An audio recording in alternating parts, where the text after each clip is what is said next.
আজ অনেক দিন পর মাম্মাম কিন্তু ঘুম থেকে উঠেছে 8টার সময়। মোটামুটি ও ঘুম থেকে ওঠে এখন 10টা 11টার আগে ঘুম থেকে ওঠে না, যেহেতু সামার ভ্যাকেশন চলছিল। আজ কিন্তু ওর ড্রয়িং ক্লাসে সকালবেলা পাঠাচ্ছি মর্নিংয়ে, তাই কিন্তু ওকে 8টার সময় ঘুম থেকে তুলেছি। 7টা থেকে মোটামুটি ডাকাডাকি করছিলাম, 8টার সময় কোলে তুলতে হলো। তো যাই হোক, কাল থেকে আবার মামামের স্কুল শুরু হয়ে যাবে, ওর ডেইলি রুটিন শুরু হয়ে যাবে, ভোরবেলা উঠতে হবে, মর্নিংয়ে স্কুল যেতে হবে। তো যাই হোক, এর জন্যই কিন্তু মামামের সামার ভ্যাকেশনটা আমি ওকে পুরোপুরি ছেড়ে দিয়েছিলাম, ও যখন খুশি ঘুম থেকে ওঠার জন্য। হ্যালো এভরিওয়ান, তোমরা সবাই কেমন আছো? আই হোপ তোমরা ভালো আছো। আমি সুপর্ণা চলে এসেছি তোমাদের সামনে নতুন একটা ভিডিও নিয়ে। দেখো, সকাল সকাল তো মর্নিংয়ের সব কাজ সেরে বেড়ে মামামকে নিয়ে গেছিলাম ড্রয়িং ক্লাসে, তোমরা দেখতেই পারলে। ড্রয়িং ক্লাস থেকে ফেরার পথে এখানে নিয়ে এসেছিলাম চিকেন, আর যেহেতু সানডে তাই কিন্তু আনলাম চিকেন। আর অনেক দিন কিন্তু চিকেনটা খাওয়া হচ্ছে না, তাই মামামের আবদারে নিয়ে আসলাম। কিছু কিছু বাসন ছিল, সেই বাসনগুলো ধুয়ে নিলাম। মামামকে খাইয়ে ড্রয়িং ক্লাসে পাঠিয়েছিলাম, সেই বাসনগুলো ছিল, ওগুলো ধুয়ে নিলাম। মাংসটা ধুয়ে রেখে দিলাম।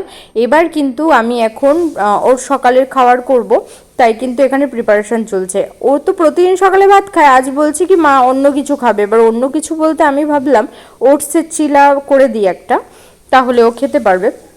কাল যেহেতু স্যাটারডে ছিল, বোনও ছিল আমার বাড়িতে, তাই ভাবলাম ওদের দুজনের জন্য একটু করে দিই। আর তো আমার ভিজে ভাত রয়েছে, সেই ভাতটাই খেয়ে নেব।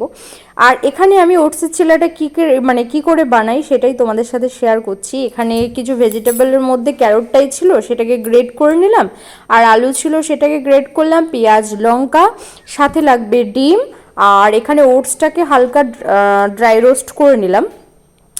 এবার কিন্তু সব কিছু মেশাবো, আর একটু নুন, হলুদ, গোলমরিচ গুঁড়ো দিয়ে আমি এটাকে একটা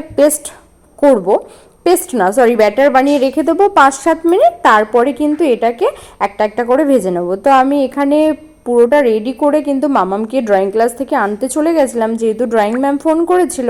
আর অলমোস্ট দেখো আমার এখানে পুরোপুরি কমপ্লিট। আর এটাকে মোটামুটি 5-7 মিনিট রেখেই তারপরে ভেজে নিতে হয়। আচ্ছা, এটা কিন্তু আমি সম্পূর্ণ আমার মতো করে খাই, আর খুব টেস্টি হয়, হেলদি ফুড।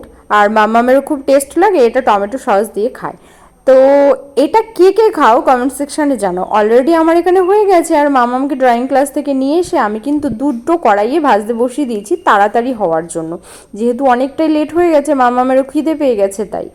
আর এখানে আমার অলমোস্ট ডান। এখন মামাম বলছে মা খুব ভালো লাগলো। আজকের ভিডিওটা এত দূরই রাখি, ভালো লাগলে লাইক কমেন্ট করে পাশে থেকে টাটা, আবার দেখাবে না।